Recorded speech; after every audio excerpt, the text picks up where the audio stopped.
तेजस्वी यादव, राहुल गांधी राजनीति में आकर के जिस तरह का घटना को वो देख रहे हैं, मां को गाली बकना क्या किसी को अच्छा लगता है क्या?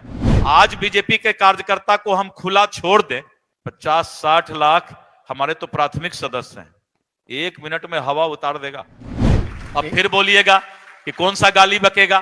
कि आपके शासन काल में हम लोग स्कूल में भी गाली का डिक्शनरी सुना करते थे। जिस तरीके से पीएम एक सभा में खुले मंच से पीएम को जो गालियां दी गई, वो बात अभी चर्चा में थी। और आज फिर एक वीडियो आया है, आप ही के उप मुख्यमंत्री सम्राट चौधरी जी ने देखा, मैंने ट्वीट किया है कि फिर एक विपक्षी पार्टी की सभा में पीएम के लिए वही शब्द दोहराए जा रहे थे। देखिए, मैं आपको बता रहा हूं, विपक्ष हताशा में है। विपक्ष के पास अब कोई मुद्दा नहीं रह गया है। विपक्ष के पास कोई मुद्दा नहीं रह गया है जो बिहार से संबंधित हो, और यही कारण है कि हताशा में विपक्ष अब जो है गाली गलौज पर, और वो भी दुनिया के सर्वाधिक लोकप्रिय नेता, और वो प्रधानमंत्री हैं, भारत के यशस्वी प्रधानमंत्री हैं, और उनकी माताजी 100 वर्ष की उम्र में बिना राजनीतिक कोई सुविधा लिए इस दुनिया से जा चुकी हैं। जो लोग भी बोल रहे हैं, मुझे नहीं लगता है कि तेजस्वी यादव, राहुल गांधी राजनीति में आकर के जिस तरह का घटना को वो देख रहे हैं, मां को गाली बकना क्या किसी को अच्छा लगता है क्या? नहीं, किसी को नहीं। ये तो इस स्तर की राजनीति कल्पना नहीं की जा सकती है, चाहे किसी पार्टी। और भाजपा के कार्यकर्ता भी अगर इस तरह की भाषा बोलने लगे तो कितना देर लगेगा? 2 मिनट लगेगा। मैंने एक बार कहा कि बीजेपी के प्रदेश अध्यक्ष ने भी गाली का डिक्शनरी देखा है, और मैंने चर्चा किया था कि जब चरवाहा विद्यालय चलता था तो उस जमाने में लोग शिक्षक को भी गाली बक दिया करते थे। तो चरवाहा विद्यालय और वो सब चीज हटा दिया गया और बोलने लगे कि बीजेपी के प्रदेश अध्यक्ष गाली का डिक्शनरी जानते हैं। मैंने तो आपके शासन काल की चर्चा की थी कि आपके शासन काल में हम लोग स्कूल में भी गाली का डिक्शनरी सुना करते थे, लेकिन उसको दूसरे तरीके से पेश कर दिया। मेरा यह कहना है कि आज आपके सभा में अगर प्रधानमंत्री जी के स्वर्गीय माता जी, किसी की भी मां हो, मां के बारे में गाली बका जा रहा है, आज बीजेपी के कार्यकर्ता को हम खुला छोड़ दें,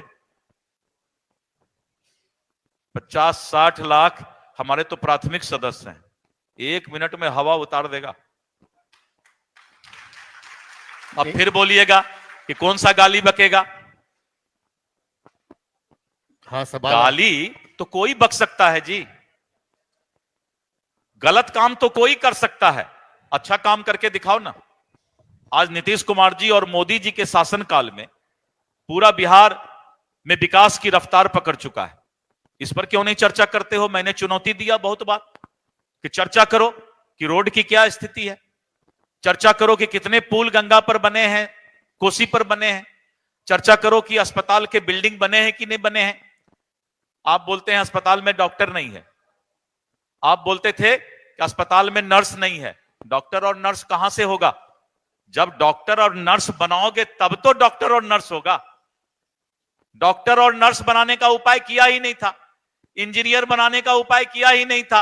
अब ये सरकार आई तो अब मेडिकल कॉलेज खुला, अब इंजीनियरिंग कॉलेज खुला, अब नर्सिंग कॉलेज खुला, तो पास करके एक एमबीबीएस डॉक्टर को भी, एक इंजीनियर को भी 5 साल लगता है।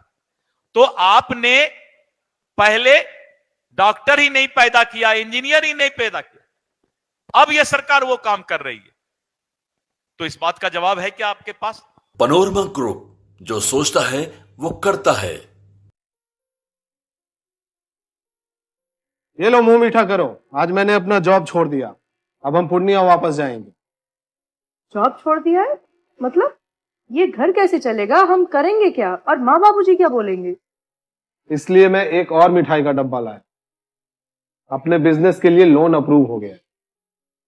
अरे लोन अप्रूव हो गया वो तो ठीक है, लेकिन पूर्णिया में हम रहेंगे कहाँ? अपना घर भी तो नहीं है वहां। इसलिए तो एक और मिठाई का डब्बा अलग से लाया हूं। हमने पूर्णिया में घर ले लिया है, पूर्णिया के ई होम्स पैनोरमा में। पूर्णिया में पैनोरमा ग्रुप लेकर आए हैं ई होम्स पैनोरमा। बड़ा घर, आलीशान जिंदगी और अत्याधुनिक सुविधाओं के संग। अरे अरे, अब क्यों मुंह मीठा करवा रही हो? क्योंकि हम घर वापसी जो कर रहे हैं। घर वापसी की खुशी पूर्णिया में ई होम्स पैनोरमा के संग। E Homes Panorama, luxurious lifestyle redefined.